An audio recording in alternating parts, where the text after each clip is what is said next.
Well, the Arab Spring is quite a dramatic development. It's, I think, of historic importance. The world for some years has been moving towards greater diversity and diffusion of power. So by now, if you go back to say 1970, the economic system, the global economic system, was what's called tripolar. North America, US-based, Europe, mainly Germany-based, and Asia, which at that time was Japan-based.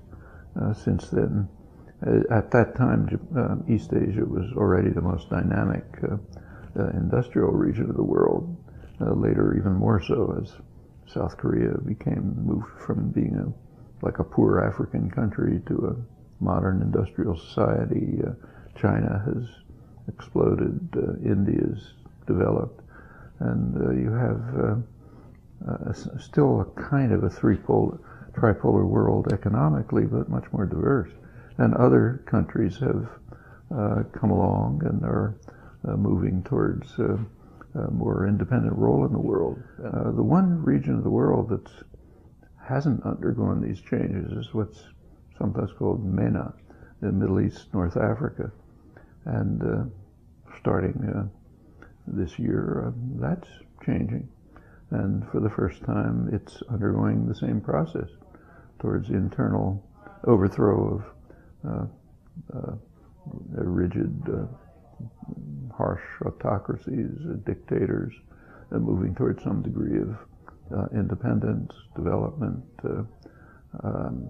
Maybe integration will come later, but it's sporadic. At the two main countries, two countries with something which are most advanced in this respect are Tunisia and Egypt, and not by accident, those are the two countries that have had a long tradition of militant labor activism.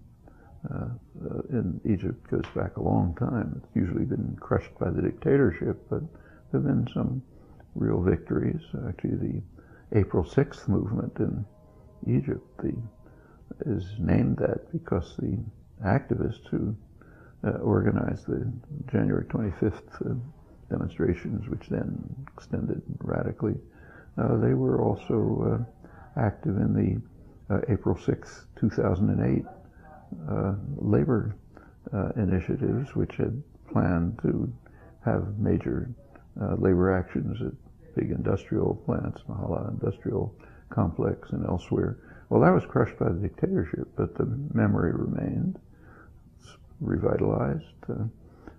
Tunisia just had an election. In Egypt, the military is trying very hard to maintain power, but things are changing. There have been some victories. Press is quite free. Labor is organizing freely.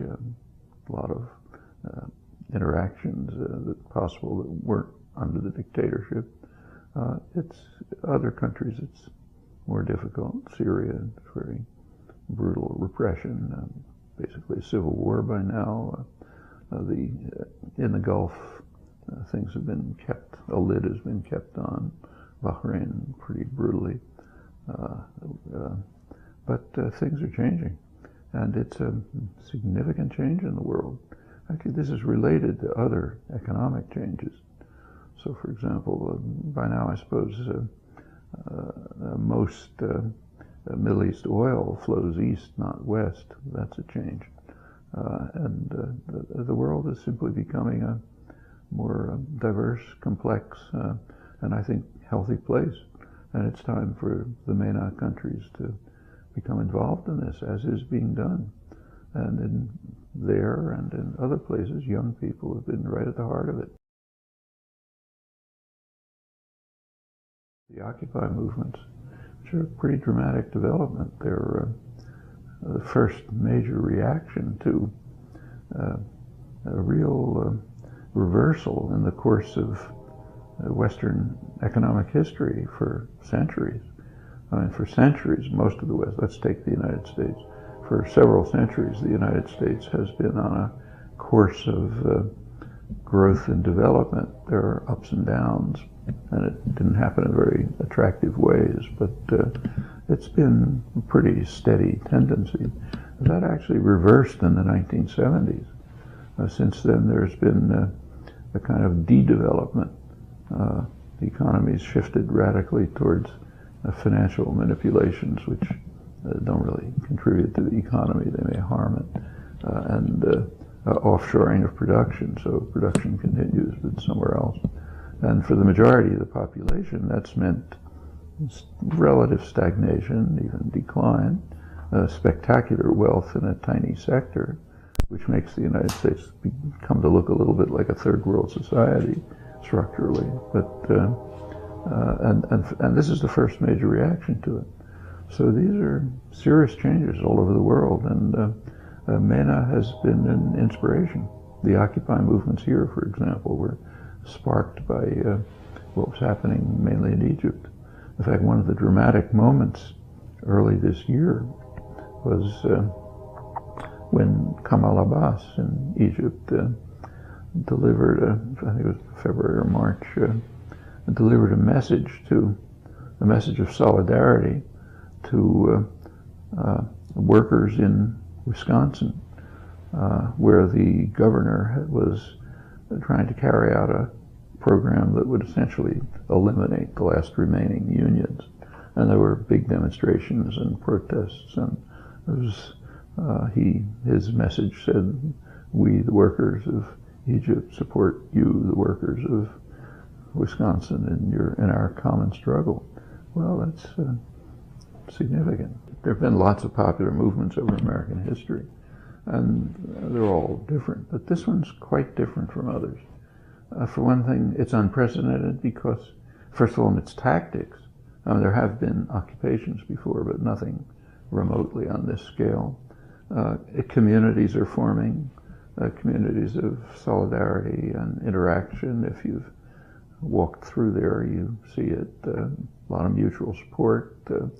Structures are just springing up, like food, distributing food, distributing food, health services, libraries, a lot of discussions, lively discussions. It's something quite new, and it's now spread all over the country. There's one in Boston and hundreds of other cities, and spreading now around the world. Last couple of weeks ago, on October 15th, there was kind of a global demonstration, which I think had close to 1,000 cities involved. Took off from Occupy Wall Street, which itself was modeled on Tahrir Square, and it's unprecedented for good reasons. The circumstances are unprecedented. As I mentioned, we're seeing finally a reaction to a reversal in hundreds of years of history. There was a pretty steady trajectory of growth, development, and hopefulness, expectation that what's coming will be better, even in very dark days like the Depression, which I'm old enough to remember. It was objectively much worse than now, but subjectively it was much better. People, after the first couple of years, people had a feeling, even unemployed workers, that things are going to get better. We can do something. We can work together. There's some hope. The mood in the country now, in the last several decades, hasn't been like that.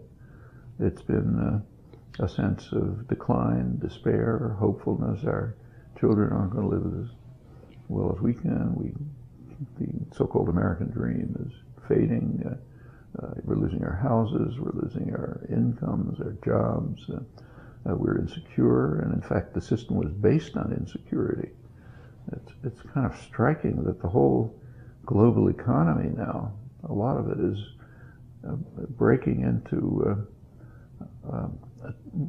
two different classes, not classes in the traditional sense. There was recently an investment brochure put out by Citigroup, huge bank, banking institution, which once again is feeding at the public trough for decades. It crashes and gets bailed out by the public, and it's happening again. Now they came out with a brochure to investors and they urged investors to invest in what they call their plutonomy index. They say the world is creating a plutonomy, a sector of extreme wealth, concentrated in the United States, lesser extent in England, but you find it in China, in the Gulf states, in fact, even the poorest countries, there's usually a sector of extreme wealth and privilege.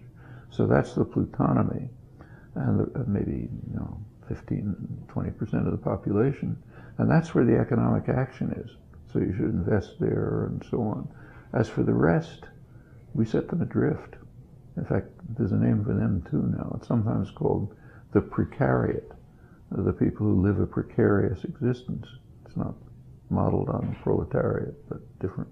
And they're all over, and in fact a large part of the American population is now becoming a precariat. And that's conscious.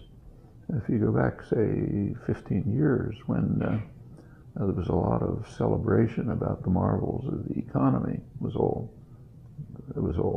fraud, really, just paper mache, wasn't real. But the maestro, the St. Alan, as he was called, Alan Greenspan, who was presiding over this, when he testified, and the economists at the time were wondering, is he the greatest economist of all time, and so on. Right at that time, he was testifying to Congress and explaining to them the marvels of the great economy he was administering. And he said, to a large extent, it's based on what he called growing worker insecurity. If working people are insecure, they don't know if they're going to have a job tomorrow, then they're not going to ask for things. They won't ask for better wages, they won't ask for benefits, they'll be willing to take whatever comes, better working conditions. And that's good for the economy. Well, it's good for the plutonomy. And in fact, that's the way the world is divided. And this, getting back to the Occupy movements, this is a reaction. They call themselves the 99%. It's a little exaggerated, but not much. This is a mass popular reaction, first one, to circumstances that are dangerous and untenable. It's not like living under a dictatorship. It's not Mubarak, but it's living under conditions that are just unacceptable in the richest and most powerful country in the world. And I think that it'll be plenty of barriers ahead, but even if it fails, it'll leave a legacy for something coming next, which failures often do. So like take, say, Egypt, the April 6, 2008 actions failed, but they helped provide a basis for something that is now succeeding. And that's the way progress takes place.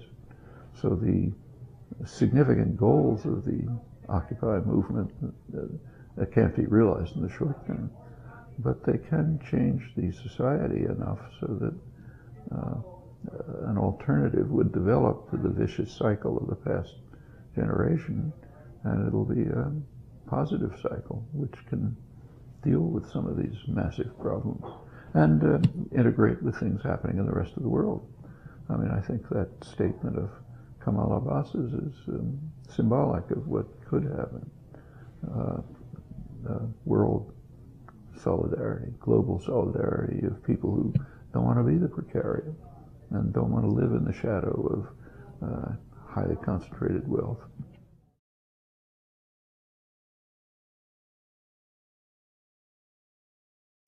Popular movements can benefit from participation of people who basically share their goals and who are privileged. The people we call intellectuals aren't necessarily any smarter than anyone else. They happen to be privileged. And privilege confers opportunities, and opportunities confer responsibility. So therefore they have a real responsibility not to go and lecture people on what they ought to be doing, but to be taking part, learning, participating, contributing what they can. Often they can contribute a lot in all kinds of ways, skills, background, knowledge, and that's it's always been the task of the activist left, still is.